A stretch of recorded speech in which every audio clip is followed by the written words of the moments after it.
आज की वीडियो का श्रेय जाता है श्रीमान देव साहू जी के इस कमेंट को। श्रीमान जी, आपके कमेंट के लिए बहुत बहुत धन्यवाद। अगर आप सभी लोग HDFC लाइफ इंश्योरेंस संपूर्ण निवेश प्लान की डिटेल को समझना चाहते हैं तो आज की वीडियो का डिस्क्रिप्शन आप चेक कीजिएगा, आपको HDFC लाइफ इंश्योरेंस संपूर्ण निवेश प्लान की वीडियो का लिंक मिल जाएगा।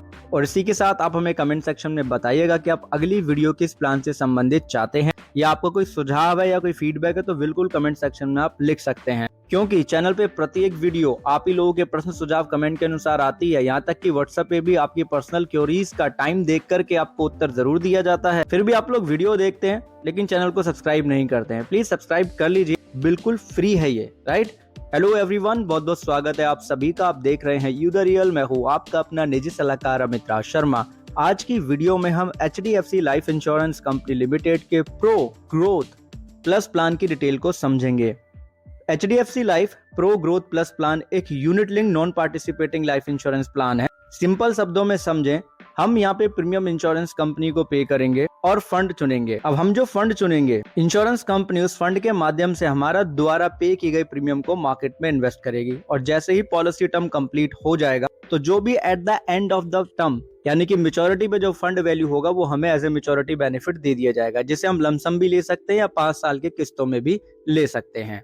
इस प्लान में आपको अलग अलग 2 ऑप्शन मिलते हैं। पहला है लाइफ ऑप्शन, जैसे कि एक नॉर्मल यूलिप प्लान होता है जिसमें केवल डेथ बेनिफिट होते हैं, वही है। दूसरा है एक्स्ट्रा लाइफ ऑप्शन। अब एक्स्ट्रा लाइफ ऑप्शन में क्या है कि डेथ बेनिफिट तो है लेकिन एक्सीडेंटल डेथ बेनिफिट को भी इंक्लूड कर दिया है, जिसके लिए आपको कोई अलग से एक्स्ट्रा चार्जेस वगैरह नहीं देने होते, क्योंकि वो एक्स्ट्रा लाइफ ऑप्शन में इंक्लूडेड ही है ऑलरेडी, राइट। तो आगे बढ़ने से पहले हम समझ लेते हैं HDFC life pro growth plus plan के एलिजिबिलिटी क्राइटेरिया के बारे में। अगर आप लाइफ ऑप्शन को लेते हैं तो जो प्लान लेने के लिए आयु सीमा रखी गई है वो है 0 से लेकर के 65 साल तक की। अगर आप एक्स्ट्रा लाइफ ऑप्शन लेंगे तो 18 साल से लेकर के 55 साल तक के व्यक्ति ये प्लान ले पाएंगे। मैच्योरिटी एज का लिमिट है लाइफ ऑप्शन के लिए 75 साल मैक्सिमम, और एक्स्ट्रा लाइफ ऑप्शन के लिए मैक्सिमम मैच्योरिटी एज का लिमिट है 70 साल का।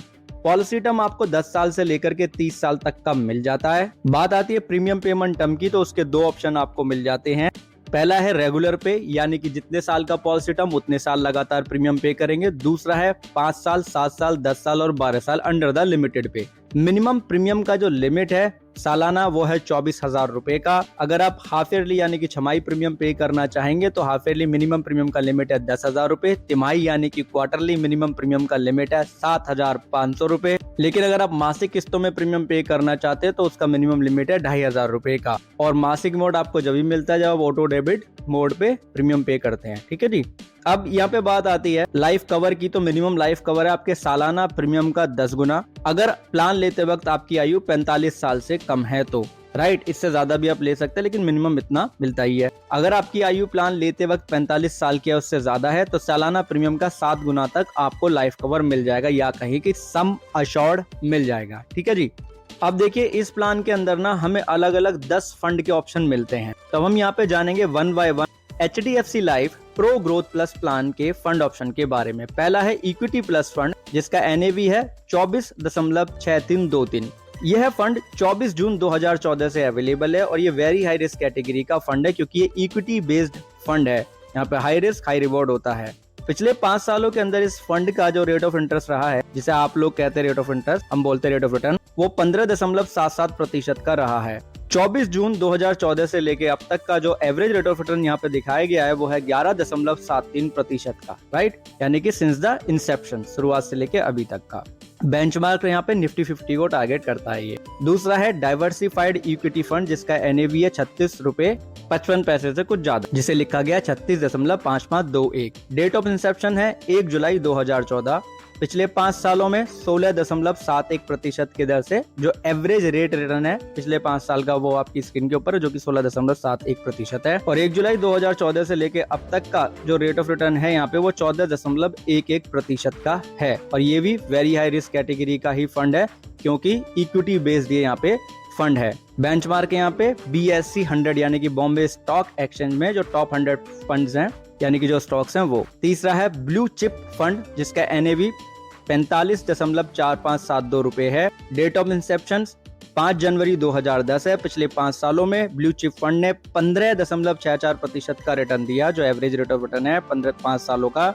और डेट ऑफ इंसेप्शन से लेके अभी तक का 2010 से लेके अभी तक का एवरेज रेट ऑफ रिटर्न जो हमें बताता है फंड का जो डॉक्यूमेंट है जो अवेलेबल है इनकी वेबसाइट पे, वो कहता है कि 11.12%। ये भी वेरी हाई रिस्क कैटेगरी का फंड है क्योंकि ये भी इक्विटी बेस्ड फंड है। बेंचमार्क है BSE 100 यानी कि Bombay stock exchange 100 stocks top. चौथा है अपॉर्चुनिटी फंड। अपॉर्चुनिटीज फंड में जो NAV है वह 66.1968 रुपए। डेट ऑफ इंसेप्शन 5 जनवरी 2010 और डेट ऑफ इंसेप्शन से लेकर के अभी तक का जो रेट ऑफ रिटर्न रहा है वह है 14.15% का। निफ्टी मिड कैप 100 को ये टारगेट करता है और वेरी हाई रिस्क कैटेगरी का ये फंड है क्योंकि ये भी इक्विटी बेस्ड फंड ही है। फंड ऑप्शन नंबर 5 है डिस्कवरी फंड जिसका NAV 33.7789 रुपए है। डेट ऑफ इंसेप्शन 3 सितंबर 2018 है यानी कि 3 सितंबर 2018 से ऑप्शन अवेलेबल हुआ। वेरी हाई रिस्क कैटेगरी का ये ऑप्शन है क्योंकि ये भी इक्विटी बेस्ड है। 3 सितंबर 2018 से लेकर के अभी तक का जो एक एवरेज यहाँ पे बताया जा रहा है इसका जो रेट ऑफ रिटर्न के रूप में वो 24.25% का बताया जा रहा है। ये निफ्टी मिड कैप 100 बेंचमार्क को टारगेट करता है। बेंचमार्क से इसका रिटर्न ज्यादा आ रहा है, राइट। छठा ऑप्शन है इक्विटी एडवांटेज फंड जिसका NAV है 24.6323 रुपए। डेट ऑफ इंसेप्शन है 7 फरवरी 2019 और इसका जो रेट ऑफ रिटर्न रहा है डेट ऑफ इंसेप्शन से लेके अभी तक वो 18.98% का रहा है। ये भी वेरी हाई रिस्क कैटेगरी का ही फंड ऑप्शंस है क्योंकि देखिए जितना इक्विटी एक्सपोजर ज्यादा होगा उतना ही रिटर्न आपको ज्यादा मिल सकता है। तो मैं आपको इस तरीके से फंड के बारे में इस वजह से बता रहा हूँ कि आपको एक रफली आइडिया हो जाए कि कौन सा फंड आप चुन सकते हो, राइट। फंड ऑप्शन नंबर 7 है कंजर्वेटिव फंड जिसका NAV है 18.1941 रुपए। डेट ऑफ इंसेप्शन है 11 जुलाई 2014 और तब से लेके अब तक का इसका जो रेट ऑफ रिटर्न रहा है वो 6.34% है। वेरी लो रिस्क कैटेगरी में आता है जिसे आप लो रिस्क में भी रख सकते हैं यानी कि इक्विटी एक्सपोजर यहाँ नहीं होता है। आठवां है इनकम फंड जिसका NAV है 26.689 रुपए। डेट ऑफ इंसेप्शन है 5 जनवरी 2010 और रेट ऑफ रिटर्न एवरेज रहा है इसका 7.12% सिंस द इंसेप्शन। ये मीडियम कैटेगरी का फंड है जिसे मॉडरेट रिस्क भी कहते हैं जिसमें थोड़ा इक्विटी मिल जाता है आपका एक्सपोजर, इस वजह से मॉडरेट कैटेगरी में आ जाता है। नंबर 9 है बॉन्ड फंड जिसका NAV है 10.2022 रुपए। डेट ऑफ इंसेप्शन है 23 जून 2014। इसका रेट ऑफ रिटर्न रहा सिंस द इंसेप्शन 6.88%। ये भी मीडियम कैटेगरी का ही फंड है या कहें कि मॉडरेट रिस्क वाला। फंड ऑप्शन नंबर 10 है बैलेंस्ड फंड। इसका NAV है 35.5279 रुपए। डेट ऑफ इंसेप्शन है 8 सितंबर 2010 और रेट ऑफ रिटर्न इसका रहा है सिंस द इंसेप्शन 9.74%। ये भी medium to high risk category में आता है क्योंकि बैलेंस फंड है तो इसमें आपको इक्विटी भी मिलेगा, डेट भी मिलेगा, बॉन्ड का भी ऑप्शन मिल जाता है। अब हम जानते हैं HDFC लाइफ के प्रो ग्रोथ प्लस प्लान के चार्जेस के बारे में। पहला चार्ज है प्रीमियम एलोकेशन चार्ज। अब देखिए प्रीमियम एलोकेशन चार्ज जो है पहले साल जो आप मान लो 100 रुपए पे करे तो 100 रुपए में से 4 रुपए ही इन्वेस्ट होंगे, 6 रुपए चार्ज होंगे यानी कि 6% हो गया सालाना प्रीमियम का पहले साल पे प्रीमियम एलोकेशन चार्ज। दूसरे साल पे 2% होगा प्रीमियम एलोकेशन चार्जेस आपके सालाना प्रीमियम पे और 98% जो प्रीमियम होगा वो एलोकेट हो जाएगा आपके फंड के अंदर।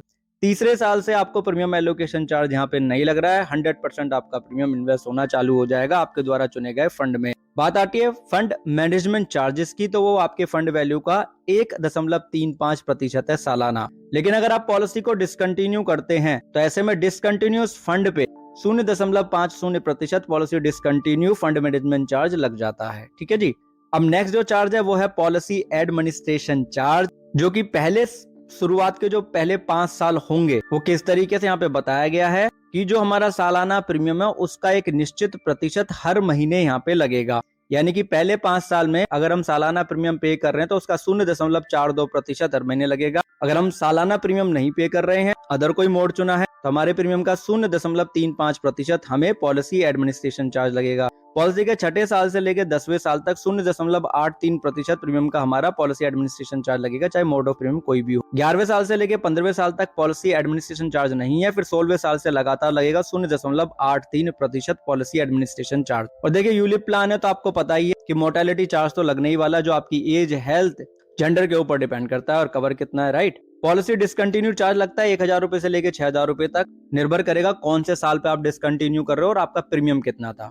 प्रीमियम रिडायरेक्शन चार्ज आपको लगता है 250 रुपए का पर रिक्वेस्ट अगर आप ऑफलाइन मोड को चूज करते हैं। स्विच चार्ज भी आपको लग जाता है 250 रुपए का पर रिक्वेस्ट पे। लेकिन अगर आपका ऑनलाइन प्रोफाइल है और इनकी वेबसाइट से आप खुद कर लेते हो तो फिर 25 रुपए लगेगा पर रिक्वेस्ट पे, चाहे वो प्रीमियम रिडायरेक्शन हो चाहे वो स्विचेस चार्ज हो। पार्सल विड्रॉल अगर आप ऑफलाइन मोड चूज करते हैं, ब्रांच जाकर के रिक्वेस्ट करते हैं तो 250 रुपए लग जाएगा पर चार्ज। लेकिन वहीं अगर आपका ऑनलाइन प्रोफाइल है, ऑनलाइन ही आप रिक्वेस्ट रेज कर रहे हैं, तो ऐसे में 25 रुपए का चार्ज लगेगा पार्सल विड्रॉल के लिए, ठीक है। तो इसलिए मैं हमेशा कहता हूं कि ऑनलाइन प्रोफाइल जरूर बना लो पॉलिसी नंबर से लॉगिन करके। अब हम जानेंगे यहाँ पे एचडीएफसी लाइफ के प्रो ग्रोथ प्लस प्लान के बेनिफिट्स के बारे में। प्लान में 2 ऑप्शन हमें मिल रहे थे। लाइफ ऑप्शन में हमें जो कवर मिलता था वो डेथ बेनिफिट है, राइट। और जो एक्स्ट्रा लाइफ ऑप्शन है उसमें हमें डेथ बेनिफिट के साथ में एक्सीडेंटल डेथ बेनिफिट भी मिल रहा है, ठीक है।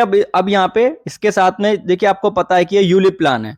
अब यूलिप प्लान में मेच्योरिटी बेनिफिट क्या होता है, जितनी भी यूनिट्स होती है at the time of maturity, जो उनका मार्केट वैल्यू होता है उसको हम फंड वैल्यू कहते हैं, वही मेच्योरिटी बेनिफिट होता है। अब प्लान में डेथ बेनिफिट क्या है, डेथ बेनिफिट निकालने के लिए फंड वैल्यू का कंपैरिजन किया जाता है सम अशोर्ड में से पार्शियल विड्रॉल को माइनस करके। कितना पार्शियल विड्रॉल, जो डेथ हुई है उससे पहले के जो 2 साल हैं उसमें जितना पार्शियल विड्रॉल किया गया वो माइनस हो जाएगा। फिर जो मिनिमम डेथ बेनिफिट है, जो कि जितना आपने प्रीमियम पे किया है बेस उसका 105%, उसके साथ कंपैरिजन किया जाएगा। तीनों में से जो भी ज्यादा होगा वो डेथ बेनिफिट होगा, नॉमिनी को पे कर दिया जाएगा, प्लान क्लोज हो जाएगा। लेकिन अगर एक्स्ट्रा लाइफ ऑप्शन लिया है और एक्सीडेंटल डेथ हुई है तो डेथ बेनिफिट के साथ में एक्सीडेंटल डेथ बेनिफिट के रूप में सम अशोर्ड भी मिलेगा, यानी कि accidental death benefit is equal to sum assured. Partial withdrawal मिलता है आपको कब, जब पॉलिसी के पहले 5 साल कंप्लीट कर लो और बीमा धारक की आयु 18 साल की तो होनी ही चाहिए, तभी पार्शियल विड्रॉल मिल पाएगा।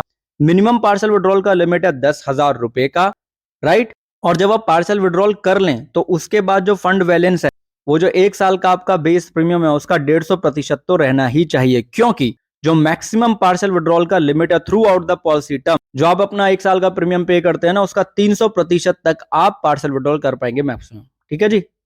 अब यहाँ पे बात आती है HDFC life pro growth plus plan के एग्जांपल के बारे में। ज्यादा टिपिकली हम नहीं समझेंगे क्योंकि हमने फंड के बारे में देख लिया मोटा मोटा रेट ऑफ रिटर्न क्या निकल के आ रहा था। तो पॉलिसी ब्रोशर में जो एग्जांपल दिया गया है, 30 साल की आयु, 15 साल का पॉलिसी टर्म और 15 ही साल का प्रीमियम पेमेंट टर्म है। मान लो सालाना अगर 25,000 रुपए का बेस प्रीमियम यहाँ पे किया जा रहा है 15 साल लगातार, और 4% का अगर रेट ऑफ रिटर्न रहता है तो 4,19,896 रुपए मेच्योरिटी बेनिफिट बन सकता है। वहीं अगर 8% की दर से रेट ऑफ रिटर्न रहता है, 30 साल की आयु, 15 साल का पॉलिसी टर्म, 15 साल का प्रीमियम पेमेंट टर्म, 25,000 रुपए सालाना प्रीमियम, तो 5,82,563 रुपए का फंड वैल्यू बन सकता है, ठीक है। तो इक्विटी बेस अगर हम फंड चुनते हैं तो 8% का रेट ऑफ रिटर्न हमें मिल सकता है, मिलेगा ही ये नहीं कह सकते। अगर सालाना 50,000 रुपए का प्रीमियम पे करा और रेट ऑफ रिटर्न 8% का रहा तो 11,65,126 रुपए का फंड वैल्यू बन सकता है। और यहाँ पे सम अशोर्ड क्या होगा, सालाना प्रीमियम का 10 गुना, यानी कि अगर 50,000 रुपए पे कर रहे हैं उसका 10 में गुणा कर देंगे तो 5 लाख रुपए का सम अशोर्ड हो जाएगा, ठीक है जी। अब इसी के साथ ना इस प्लान के अंदर आपको 2 राइडर भी मिल जाते हैं, राइट, जिनके नाम आपकी स्क्रीन के ऊपर है। और इन दोनों राइडर की जो वीडियोस हैं वो आपको राइडर प्लेलिस्ट में मिल जाएगी। उसके लिए क्या करना है, चैनल पे आपको प्लेलिस्ट सेक्शन में जाना है और वहां पे राइडर नाम से आपको प्लेलिस्ट दिखेगी, उस पर क्लिक कर लेना, आपको वीडियोस मिल जाएंगी। दोनों के लिंक वीडियो के डिस्क्रिप्शन में है। और देखिए फंड की जो मैंने आपको डिटेल बताई, अगर उसका पीडीएफ चाहिए तो इनकी वेबसाइट से ले सकते हो, बट अगर नहीं मिले तो टेलीग्राम चैनल से आपको मिल जाएगा वीडियो आने के 1 दिन बाद, ठीक है। तो इसलिए टेलीग्राम चैनल को भी आप ज्वाइन कर लेना, क्योंकि वहां पे आपको सभी तरीके की पीडीएफ्स मिल जाती हैं। आपने धैर्यपूर्वक वीडियो को अंत तक देखा, उसके लिए बहुत बहुत धन्यवाद, बहुत बहुत आभार। एक चीज खुद भी समझें, दूसरों को भी समझाएं कि इंश्योरेंस एक प्रोटेक्शन है, प्रोटेक्शन कभी अधूरी नहीं लेते। और यूलिप प्लान में आपको जोखिम होता है, ये चीज ध्यान रखिएगा।